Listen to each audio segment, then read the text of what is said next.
नमस्कार विद्यार्थी मित्रांनो, महा टेस्ट सिरीज यूट्यूब चॅनलमध्ये आपलं स्वागत आहे। टेस्ट सिरीज आपली चालू आहे। त्या टेस्ट सिरीजमधील टेस्ट क्रमांक 33 मधील सामान्य ज्ञान या विषयाचं आपण विश्लेषण आज करणार आहोत। तर बघूया प्रश्न क्रमांक 1। 70 वर्षापूर्वी अस्तित्वात असलेले कलम किंवा अस्तित्वात आलेले कलम 370 रद्द करण्याचा ऐतिहासिक निर्णय टिंब रोजी घेण्यात आला। तर हा जो निर्णय झालेला आहे तो 5 ऑगस्ट 2015 या दिवशी हे विधेयक मंजूर झालेला आहे। मात्र त्या विधेयकाची अंमलबजावणी किंवा त्याची सुरुवात जी आहे ती 31 ऑक्टोबर 2019 रोजी झालेली आहे। सरदार वल्लभभाई पटेल यांच्या जयंतीनिमित्त हे विधेयक किंवा ही 370 कलम रद्द केल्याची अंमलबजावणी त्या दिवसापासून सुरू झाली। त्यानुसारच जम्मू काश्मीर या राज्याची जी संविधान होतं, स्पेशल विशेष संविधान त्या एकच राज्याचं होतं, ते संविधान रद्द झालेलं आहे आणि जम्मू काश्मीर हे घटक राज्य होतं, त्याऐवजी ते घटक राज्य रद्द करून ते 2 केंद्रशासित प्रदेशात विभागलं गेलेलं आहे। तर म्हणून प्रश्न क्रमांक 1 चं उत्तर आहे पर्याय क्रमांक 2। त्यानंतरचा प्रश्न आहे WHO च्या म्हणजेच वर्ल्ड हेल्थ ऑर्गनायझेशनच्या 34 सदस्यीय कार्यकारी मंडळाच्या अध्यक्षपदी कोणाची निवड झाली आहे। हा प्रश्न चालू घडामोडीचा अतिशय महत्त्वाचा प्रश्न आहे, कारण भारताचे केंद्रीय आरोग्य मंत्री डॉक्टर हर्षवर्धन यांची निवड या 34 सदस्यीय कार्यकारी मंडळावर झालेली आहे। पर्याय क्रमांक 2 आहे। तर पहिला जो पर्याय आहे डॉक्टर हिरोकी नकतानी, हे जपानचे आहेत। पूर्वी ते अध्यक्ष होते, त्यांनी राजीनामा दिला, त्यानंतर भारताला या ठिकाणी सदस्य बनवण्यात आलं। या सदस्य बनवण्यामध्ये 194 देशांची संमती मिळालेली आहे आणि त्यानुसार 34 सदस्यीय कार्यकारी मंडळाच्या अध्यक्षपदावर डॉक्टर हर्षवर्धन यांची निवड झालेली आहे। म्हणून प्रश्न क्रमांक 2 चं उत्तर आहे पर्याय क्रमांक 2। त्यानंतरचा प्रश्न आहे 3रा, पैशाच्या आमिषामुळे निवडणूक रद्द केलेला देशातील पहिला वेल्लोर हा मतदारसंघ खालीलपैकी कोणत्या राज्यातील आहे।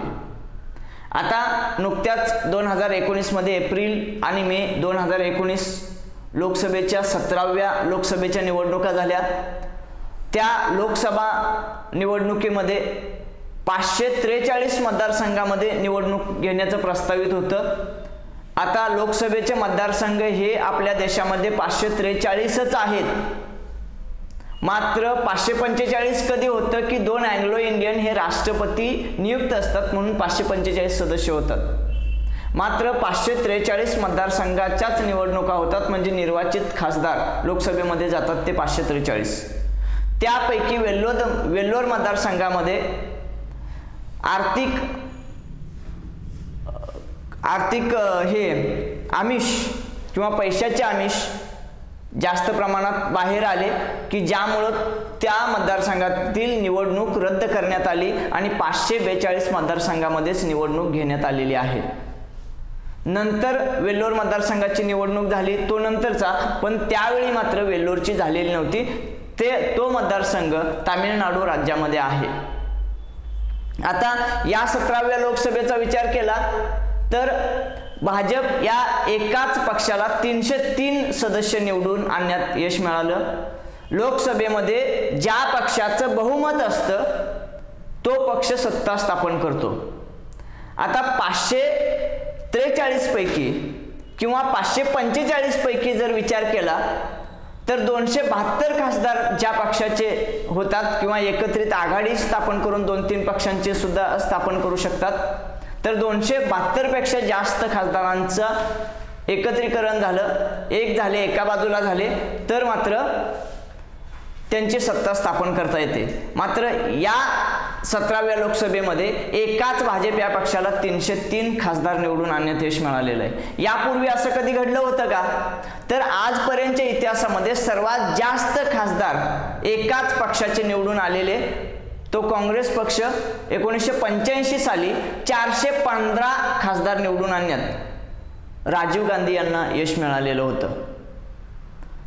त्यानंतर म्हणजे काँग्रेस नंतरचा दुसरा बलाढ्य पक्ष आहे तो म्हणजे भाजप आहे, की ज्यांनी आता 17व्या लोकसभेमध्ये 303 जागा एकाच पक्षाचे निवडून आणलेले आहेत. म्हणजे त्यांची सत्ता पूर्ण 5 वर्ष टिकणार हे निश्चित आहे. ठीक आहे, म्हणून प्रश्न क्रमांक 3चं उत्तर आहे पर्याय क्रमांक 2. त्यानंतरचा प्रश्न आहे चौथा, जिम कॉर्बेट राष्ट्रीय उद्यान खालीलपैकी कोणत्या राज्यात आहे? उत्तराखंड राज्यामध्ये आहे. देशातलं सर्वात पहिलं स्थापन झालेलं राष्ट्रीय उद्यान आहे. 1936 साली हे राष्ट्रीय उद्यान स्थापन झालेलं होतं. जिल्हा नैनिताल या ठिकाणी हे स्थापन झालेलं आहे. म्हणजे जिम कॉर्बेट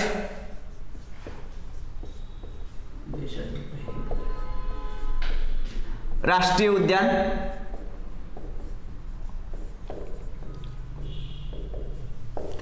देशातील पहिले किती साली? 1936 साली स्थापन झालं होतं. जिल्हा नैनिताल या ठिकाणी उत्तराखंड राज्यामध्ये,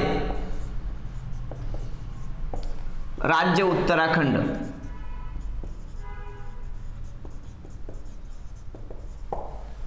जिम कॉर्बेट राष्ट्रीय उद्यान. म्हणून प्रश्न क्रमांक 4चं उत्तर आहे पर्याय क्रमांक 3. त्यानंतरचा प्रश्न आहे 5, खालील विधानांचा विचार करून योग्य विधान निवडा.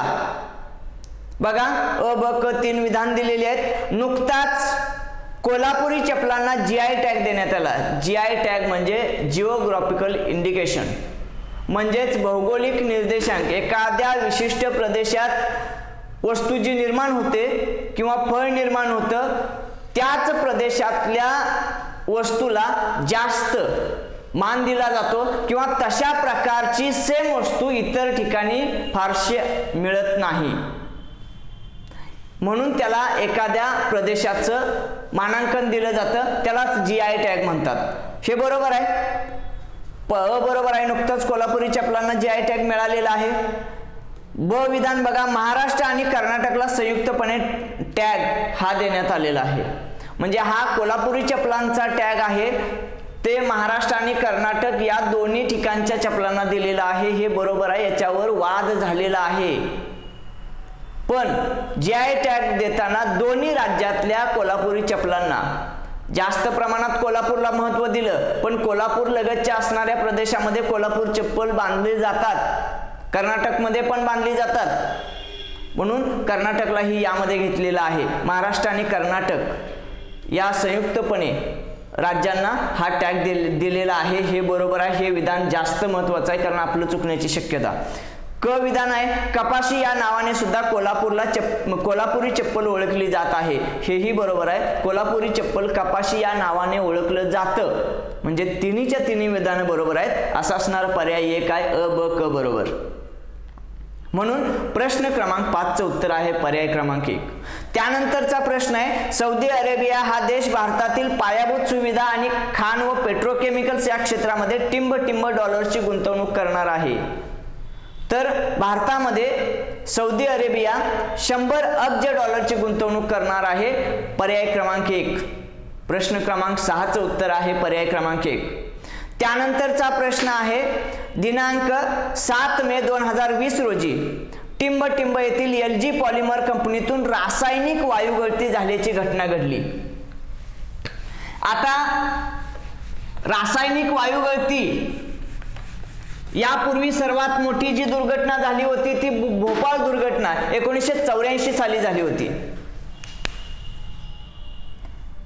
1984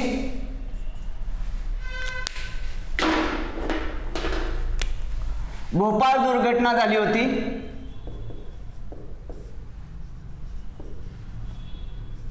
भारतामध्ये भोपाळ हे मध्य प्रदेशमध्ये आहे. आता यामध्ये कोणत्या कंपनी मधून झालेला होता? ती कंपनी होती युनियन कार्बाइड.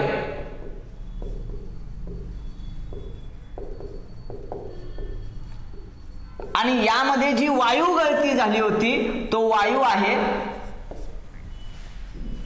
मिथिल आयसोसायनेट म्हणजे MIC. आता 2020 साली म्हणजे 7 मे या दिवशी आपल्या असणाऱ्या विशाखापट्टणम येथे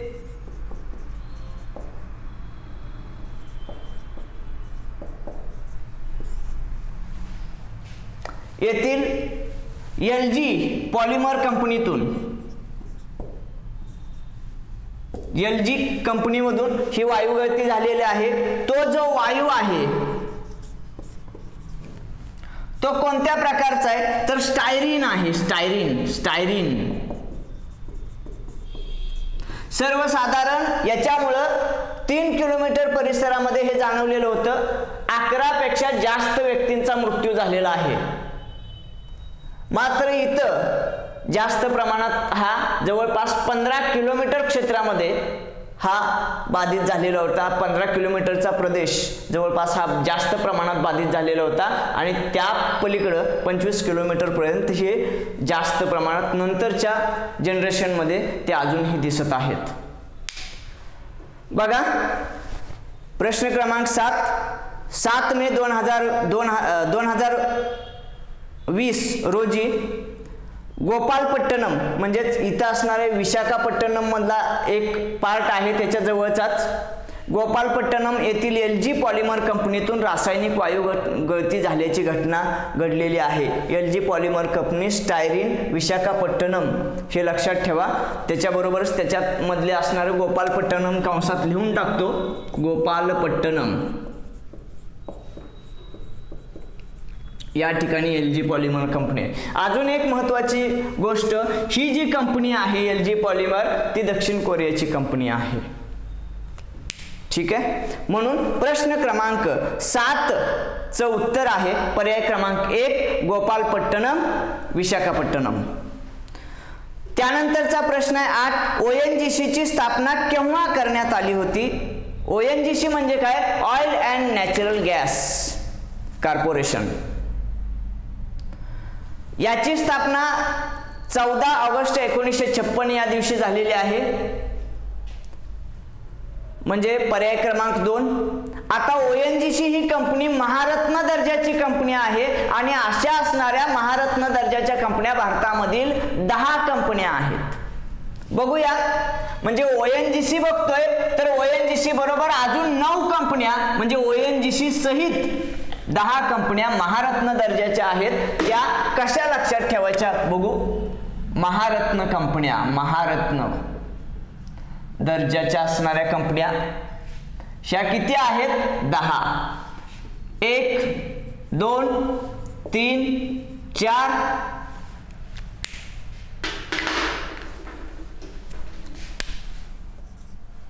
5 6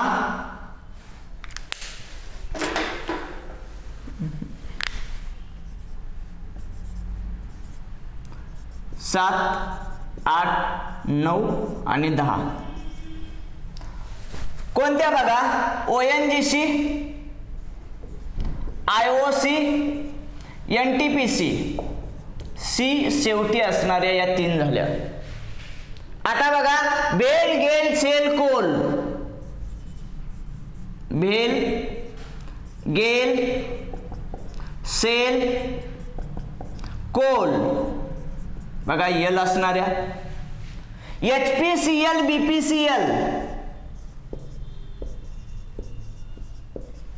आणि PGCIL बघा L वाले ह्या 7 आहेत. BEL GAIL SAIL coal HPCL BPCL PGCIL हे झाले 7 आणि वरच्या ज्या आहेत C शेवटी असणाऱ्या 3 अशा 10 महारत्न दर्जाच्या कंपन्या आहेत. त्यापैकी ही ONGC आहे. म्हणून प्रश्न क्रमांक 8 चं उत्तर आहे पर्याय क्रमांक 2. त्यानंतरचा प्रश्न आहे 9 कृष्णा नदीच्या उत्तरेला कोणती डोंगर रांग आहे. पर्याय क्रमांक 1 शंभू महादेव डोंगर रांग. कसं काय आता महाराष्ट्रामध्ये उत्तरेकडून दक्षिणेकडे येताना डोंगर रांगांचा क्रम आणि त्यामध्ये असणाऱ्या नद्या किंवा कोणत्या 2 डोंगरांच्या मध्ये कोणती नदी आहे, कोणत्या नदीच्या उत्तरेला कोणती डोंगररांग आहे किंवा दक्षिणेला कोणती डोंगररांग आहे, या सर्वांचं डिटेल्स असणारा शॉर्टकट आपण तयार केलेला आहे. तो शॉर्टकटचा व्हिडिओ बघून घ्या. आता यामध्ये असणारे पर्याय बघा. निर्मल डोंगररांग दुसरा दिलाय, तो नांदेड जिल्ह्यामध्ये आहे. दरकेसा टेकडे आहेत, ते गोंदिया जिल्ह्यामध्ये आहे. सातमाळा अजिंठा डोंगररांग आहे, म्हणजे सातमाळा डोंगररांग महाराष्ट्राच्या वायव्येला नाशिक जिल्ह्यामध्ये आहे. अजिंठा औरंगाबाद मध्ये आहे. तर म्हणून 9चं उत्तर आहे पर्याय क्रमांक 1. त्यानंतरचा प्रश्न आहे 10. महाराष्ट्र पठाराची पूर्व पश्चिम लांबी किती किलोमीटर आहे? महाराष्ट्र पठाराची पूर्व पश्चिम लांबी, यामध्ये सर्वात महत्वाची गोष्ट आहे पठार हा शब्द महत्वाचा आहे. महाराष्ट्राची लांबी असेल पूर्व पश्चिम तर 800 किलोमीटर. आता बेसिक मध्ये ते काही ठिकाणी 860 दिलेले आहेत, तेही मी सांगितलंय. विस्ताराच्या आपण सेपरेट महाराष्ट्राच्या विस्ताराचं सेपरेट लेक्चर तयार केलंय, तो बघून घ्या. तो विस्तार कसा आहे, महाराष्ट्र पठार कसा आहे किंवा पूर्व पश्चिम कसा आहे आणि दक्षिणोत्तर कसा आहे याबाबत डिटेल्स दिलेलीच आहेत. पण इथं असणारा पहिला ऑप्शन आहे 800. तर महाराष्ट्राची पूर्व पश्चिम लांबी किती किलोमीटर आहे असं जर असेल तर 800 किलोमीटर. पण महाराष्ट्र पठाराची असं म्हटलं तर सह्याद्री पर्वतापासून डावीकडचा 50 किलोमीटरचा भाग सोडावा लागेल, उजवीकडचा पूर्ण 800 मधून 50 गेलं, शिल्लक राहिलं 750 किलोमीटर. महाराष्ट्र पठाराची पूर्व पश्चिम लांबी 750 किलोमीटर आहे, हे लक्षात ठेवा. म्हणून 10चं उत्तर आहे पर्याय क्रमांक 2. त्यानंतरचा प्रश्न आहे वाटाणामध्ये गुणसूत्रांची संख्या किती असते? आता वाटाण्यामध्ये गुणसूत्रांची संख्या किती असते, त्याचबरोबर एक सुंदर शॉर्टकट पण मी जाता जाता देऊन टाकतो. वाटका टोबे उमा बके, टोबे उमा बखे,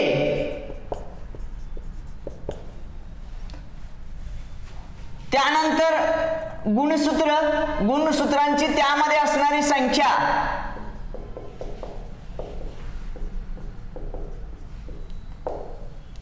14, 16, 24, 26, 14, 16, 24, 26, 40, 46, 48, 200. गुणसूत्रांची संख्या. वा म्हणजे वाटाणा, का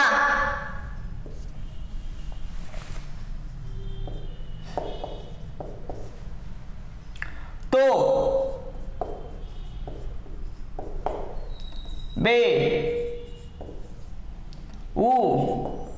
उंदीर. उंदीर झाल्यानंतर लगेच मांजर म्हणायचं नाही, माणूस म्हणायचा नाही. उंदीर झालं की मांजर म्हणण्याची शक्यता दाट असते. बटाटा आणि खेकडा सर्वात जास्त, म्हणजे गुणसूत्रांची संख्या 200 खेकड्यामध्ये आहे, हे लक्षात असू द्या. इथं असणारा वाटाणा 14 गुणसूत्र वाटाण्यामध्ये आहेत. आता यामध्ये गुणसूत्रांची संख्या म्हटलंय, जोड्या म्हटलं की त्याच्या निम्म करायचं बस. आता माणसाचं आपल्याला माहितीच आहे 46 गुणसूत्र आहेत. मात्र त्या गुणसूत्रांच्या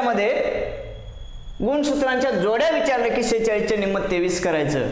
आणि माणसामध्ये लैंगिक गुणसूत्र 2 आहेत, म्हणजे लिंगांच्या गुणसूत्रांची जोडी 1 आहे आणि इतर अलैंगिक गुणसूत्रांच्या जोड्या 22 आहेत. ज्यांच्यामध्ये लिंग नाही हे असणारे 22 गुणसूत्र आहेत. 22 गुणसूत्रांच्या जोड्या आहेत म्हणजे त्यांचे 44 होतात. आणि एक लिंगाची गुणसूत्रांची जोडी आहे म्हणजे ते 2, 44 आणि 2 46 माणसामध्ये होतं. म्हणून प्रश्न क्रमांक 11चं उत्तर आहे पर्याय क्रमांक 3. त्यानंतरचा प्रश्न आहे 12. सन 2019 मध्ये भारत सरकारचा पद्मश्री पुरस्कार स्वीकारण्यास कोणी नकार दिला? पर्याय क्रमांक 3 गीता मेहता. या भारतीय वंशीय न्यूयॉर्क मधील लेखिका आहेत. नवीन पटनाईक हे ओडिशाचे मुख्यमंत्री आहेत, त्यांच्या त्या नातेवाईक आहेत. त्यांनी पद्मश्री पुरस्कार मिळालेला असूनही तो स्वीकारण्यास नकार दिलेला आहे. म्हणून प्रश्न क्रमांक 12चं उत्तर आहे पर्याय क्रमांक 3. आता पद्मश्री हा पुरस्कार सर्वसाधारण कितव्या क्रमांकाचा पुरस्कार आहे, तर सर्वोच्च नागरी पुरस्कारांच्या मध्ये तो 4थ्या क्रमांकाचा पुरस्कार आहे. भारतात सर्वोच्च नागरी पुरस्कार दिला जाणार त्यामधला 1 नंबरचा आहे भारतरत्न आणि 3 पद्म पुरस्कार, पद्मविभूषण, पद्मभूषण आणि पद्मश्री. आता हा 4थ्या क्रमांकाचा पुरस्कार त्यांना घोषित झालेला होता, मात्र त्यांनी स्वीकारलेला नाही, म्हणून 12चं उत्तर आहे पर्याय क्रमांक 3. आता त्यानंतरचा प्रश्न आहे 13. भारतातील अशा पहिल्या शहराचे नाव सांगा जेथे वाहतूक नियंत्रणासाठी रोबोटचा वापर केला जातो. पहिलं शहर तर पर्याय क्रमांक 3 आहे इंदोर. यामध्ये वाहतूक नियंत्रणासाठी रोबोटचा वापर केलेला आहे. जयपूर हे पिंक सिटी म्हणून ओळखलं जातं. कोची अरबी समुद्राची राणी म्हणून ओळखली जाते. त्यानंतरचा प्रश्न आहे 14. साहित्य अकादमीच्या बाल साहित्य अकादमी 2019 हा पुरस्कार खालीलपैकी कोणत्या कादंबरीला जाहीर झाला आहे, तर पर्याय क्रमांक 4 जंगल खजिन्याचा शोध. आता हे लिहिलं कोणी, सलीम सरदार मुल्ला यांनी लिहिलेलं आहे. 51 पानांची ही कादंबरी आहे. त्यांनी लिहिलेल्या अजून आहेत अवलिया आणि ऋतुफेरा, हेही त्यांनीच लिहिलेलं आहे. आता जंगल खजिन्याचा शोध हे कादंबरी त्यांनी का लिहिली, ते स्वतः वनरक्षक आहेत आणि वनांशी त्यांची जवळीक झाल्यामुळं त्यांनी त्यांच्या अनुभवातून हे कथन केलेलं आहे आणि त्यालाच साहित्य अकादमीचा बाल साहित्य पुरस्कार मिळालेला आहे. त्यानंतर माझा खारीचा वाटा हे जे आहे ते प्रभाकर भिडे यांचं आत्मचरित्र आहे, म्हणून 14चं उत्तर आहे पर्याय क्रमांक 4. त्यानंतरचा प्रश्न आहे 15. 1940 मध्ये ब्रिटिश सरकारने भारत सरकारच्या व्हाईसरॉयच्या कार्यकारी परिषदेच्या विस्तारास भारतीयांचा समावेश करण्याबद्दल आणि भारतीयांना स्वतःचे संविधान तयार करण्याचा टिंब प्रस्ताव दिला होता. तर ऑगस्ट ऑफर हा प्रस्ताव दिलेला होता. आता हे यामध्ये कॅबिनेट मिशन प्लॅन ऑप्शन आहे, त्यानंतर क्रिप्स मिशन आहे आणि चर्चिल मतदान आहे. आता कॅबिनेट मिशन मध्ये काय होतं की कॅबिनेट मिशन भारतात पाठवलं गेलं. क्लेमेंट ॲटली यांनी 1946 ला 3 मंत्र्यांचं एक शिष्टमंडळ भारतात पाठवलं. त्याला एकत्रितपणे त्रिमंत्री योजना पण म्हणतात आणि कॅबिनेट मिशन प्लॅन पण म्हणतात. दोन्ही त्या तिघांच्या शिष्टमंडळालाच त्यांच्याकडे 2 कामं दिलेली होती. एक म्हणजे भारताला स्वतंत्र देण्याची योजना तयार करायची आणि दुसरं म्हणजे भारताचं संविधान भारतीयांकडून लिहिण्यासाठी संविधान सभा स्थापन करायची.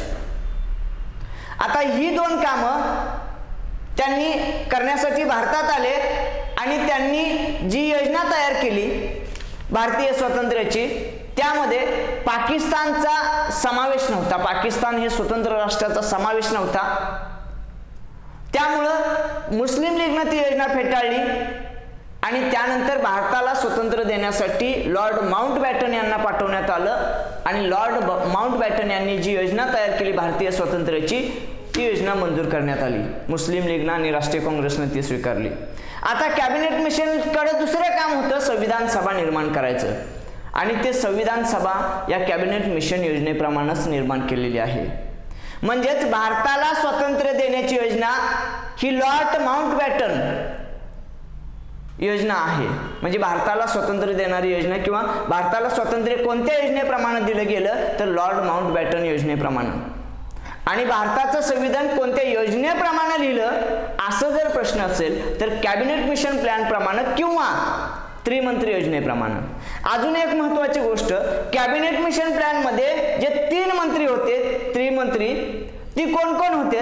पॅथिक लॉरेन्स, स्टॅफर्ड क्लिप्स आणि एव्ही अलेक्झांडर हे 3 मंत्री होते. त्या शिष्टमंडळाचा अध्यक्ष कोण होतं तर पॅथिक लॉरेन्स हे अध्यक्ष होते, कारण ते त्यावेळी भारत मंत्री होते. म्हणजेच दुसऱ्या भाषेत त्यांना भारत सचिव म्हणतात. सेक्रेटरी ऑफ स्टेट हे त्यांचं पद होतं आणि ते त्यात तिघांच्या मंत्रिमंडळाचे अध्यक्ष होते, कॅबिनेट मिशन प्लॅनचे अध्यक्ष होते. म्हणून प्रश्न क्रमांक 15चं उत्तर आहे पर्याय क्रमांक 2 ऑगस्ट हॉपर. त्यानंतरचा प्रश्न आहे 13. एलोरा गुहामधील कैलासनाथ मंदिर हे खालीलपैकी कोणत्या राजवंशाच्या राजवटी दरम्यान बांधले गेलेले होते? तर राष्ट्रकूट घराणं होतं त्यावेळी कैलासनाथ मंदिर बांधलेलं आहे. सातवाहन घराण्यानं अजिंठा लेणी त्यांच्या काळात बांधली गेली. आता सातवाहन घराण्याचं स्थापना सिमुक यांनी केलेली आहे आणि गुप्त घराण्याचे संस्थापक श्रीगुप्त होते. म्हणून प्रश्न क्रमांक 16चं उत्तर आहे पर्याय क्रमांक 3. त्यानंतरचा प्रश्न आहे 17. खालीलपैकी कोणत्या कायद्याने बॉम्बे आणि मद्रास प्रेसिडेन्सीला बंगालच्या प्रेसिडेन्सी खाली आश्रित केले? तर तो कायदा आहे पिट्स इंडिया कायदा, 1784 साली झालेला होता. आता पहिला जो रेग्युलेटिंग ऍक्ट झाला तो 1773 साली झाला होता.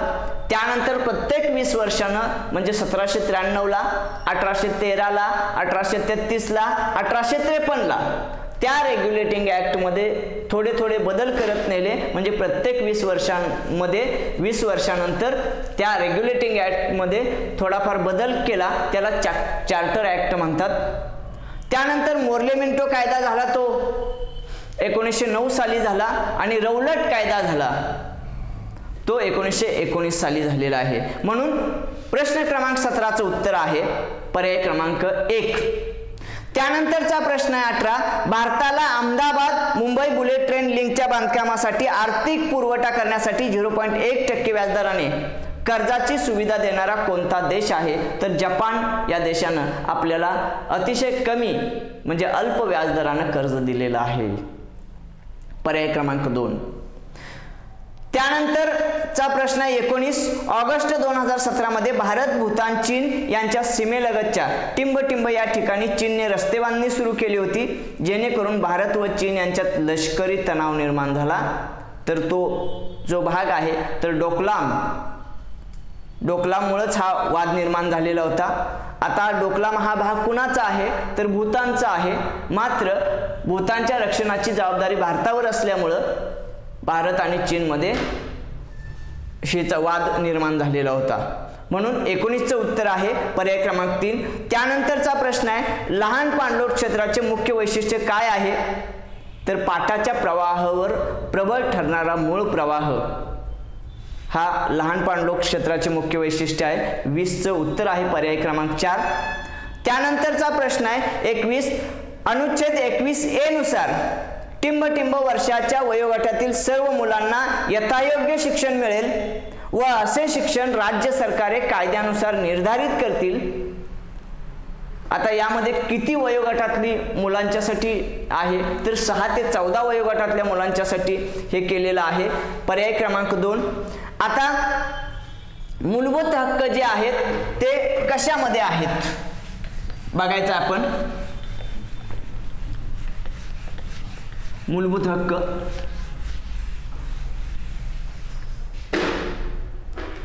हक्क शॉर्टकट आहे ससवा शोधा साशे माऊ, शोधा साशे माऊ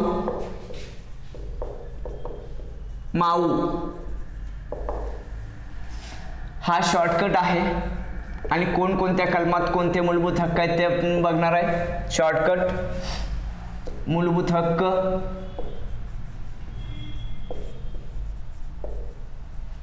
आणि ज्या कलमात समाविष्ट आहेत ती कलम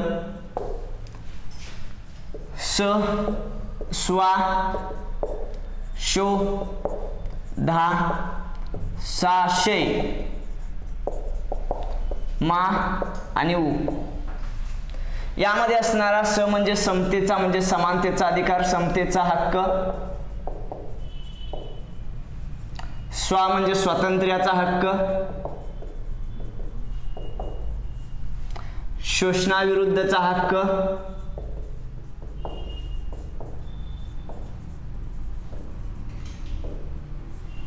धार्मिक स्वातंत्र्याचा हक्क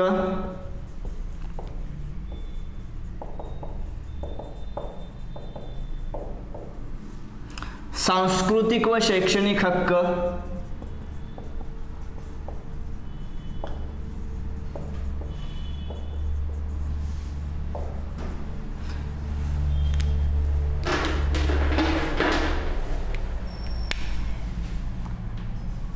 मालमत्ता संपादित करण्याचा हक्क,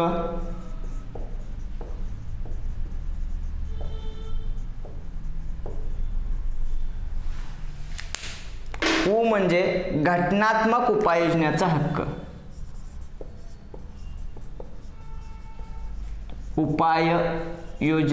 योजना करण्याचा हक्क, योजनेचा हक्क म्हटलं तरी चालेल. आता यामध्ये हा एकच मी हे केलेलं आहे, वेगळ्या कलर मध्ये लिहिलेलं आहे की ज्यावेळी घटना निर्माण झाली त्यावेळी हा हक्क आपल्याला दिलेला होता मूलभूत हक्कांच्या मध्ये. मात्र 42व्या घटनादुरुस्तीनं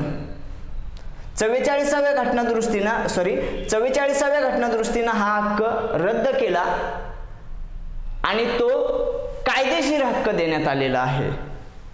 म्हणजे पूर्वी कशामध्ये होता, इथून बघा 14 ते 18, 19 ते 22, 23 ते 24, 25 ते 28, 29 ते 30, हा 31 मध्ये होता आणि हा 32.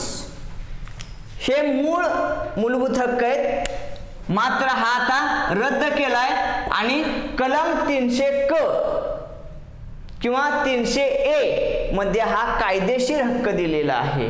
म्हणजे सध्या हा रद्द केलाय, पण माहीत असायला पाहिजे, कारण याच्यावर बऱ्याच वेळा प्रश्न असतो की मालमत्ता गोळा करण्याचा किंवा संपादित करण्याचा मूलभूत हक्क कोणत्या कलमामध्ये समाविष्ट होता. तर त्यावेळी 31 कलम मध्ये बाकीचे कलमासहित सगळं दिलेलं आहे. म्हणजे सस्वा शोधा साशय माऊ हे क्रमानुसार सगळे मूलभूत हक्क आपल्याला जे घटनेने दिलेले आहेत ते आहेत.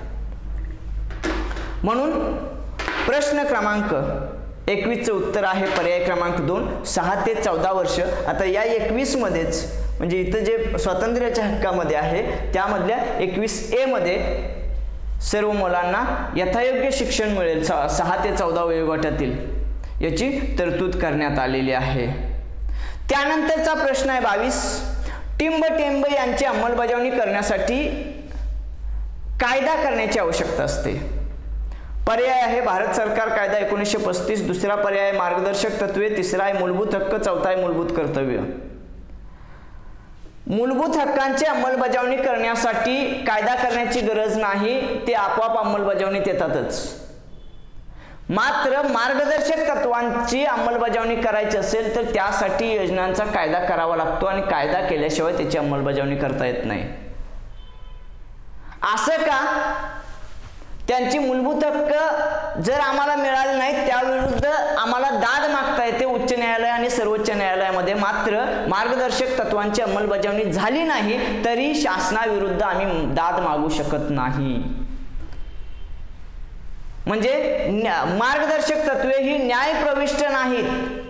असं का केलंय तर ज्यावेळी आम्हाला स्वातंत्र्य मिळालं, आमची घटना लिहून झाली, त्यानंतरच्या 3 वर्षाच्या काळामध्ये घटना लिहून झाली, त्यावेळी आमच्या देशाकडं साधन संपत्ती पुरेशी नव्हती, आर्थिक सुबत्ता पुरेशी नव्हती. मग मार्गदर्शक तत्वांची अंमलबजावणी करायची असेल तर तेवढी साधन संपत्ती, यंत्रसामग्री, आर्थिक सुबत्ता हे सगळं पाहिजे तर अंमलबजावणी होणार.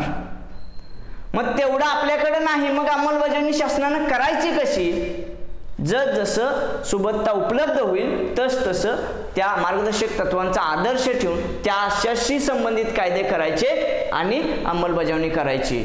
म्हणून ते न्यायप्रविष्ट मार्गदर्शक तत्वे ठेवलेली नाहीत. म्हणून प्रश्न क्रमांक 22चं उत्तर आहे पर्याय क्रमांक 2, मार्गदर्शक तत्वे. म्हणजे मार्गदर्शक तत्वांची अंमलबजावणी करण्यासाठी कायदा करण्याची आवश्यकता असते. ठीक आहे. त्यानंतरचा प्रश्न आहे 23. आंतरराष्ट्रीय कॉफी दिन कोणत्या दिवशी साजरा करतात? पर्याय क्रमांक 3, 1 ऑक्टोबर. आता यामध्ये 1 डिसेंबर आहे, तो एड्स दिन म्हणून साजरा केला जातो. 21 मार्च आहे, जागतिक वन दिन म्हणून साजरा केला जातो. 7 नोव्हेंबर आहे, विद्यार्थी दिवस म्हणून साजरा केला जातो. म्हणून प्रश्न क्रमांक 23चं उत्तर आहे पर्याय क्रमांक 3. त्यानंतरचा प्रश्न आहे 24. कोणत्या दिवसापासून संपूर्ण भारतभर प्लास्टिक बंदी लागू केली? साहजिकच आहे, महात्मा गांधींची जयंती 2 ऑक्टोबर या दिवसापासून. पुढचा पर्याय दिलाय 29 जुलै. 29 जुलै हा दिवस व्याघ्र दिन म्हणून साजरा केला जातो. 5 जून हा दिवस पर्यावरण दिन म्हणून साजरा केला जातो. म्हणून 24चं उत्तर आहे पर्याय क्रमांक 1. त्यानंतरचा सामान्य ज्ञान या विषयातील शेवटचा प्रश्न 25वा आहे. स्टेट बँक ऑफ इंडियाबाबत सत्य विधान ओळखा. अ आहे, ऑस्ट्रेलियातील व्हिक्टोरिया राज्यातील मेलबर्न येथे शाखा सुरू केली. आणि ऑस्ट्रेलियामध्ये शाखा सुरू करणारी भारतातील पहिलीच बँक स्टेट बँक आहे. ही दोन्हीही विधानं बरोबर आहेत. ऑस्ट्रेलियामध्ये भारतातील शाखा सुरू करणारी पहिली बँक स्टेट बँकच आहे आणि मेलबर्नने या ठिकाणी शाखा सुरू केलेली आहे. ही दोन्हीच्या दोन्ही विधानं बरोबर आहेत. म्हणून 25चं उत्तर आहे पर्याय क्रमांक 3. तर मित्रांनो, टेस्ट नंबर 33 मधील सामान्य ज्ञान या विषयाचं विश्लेषण आपण बघितलेलं आहे. तर भेटूया पुढच्या टेस्टमध्ये. तोपर्यंत थांबूया. धन्यवाद.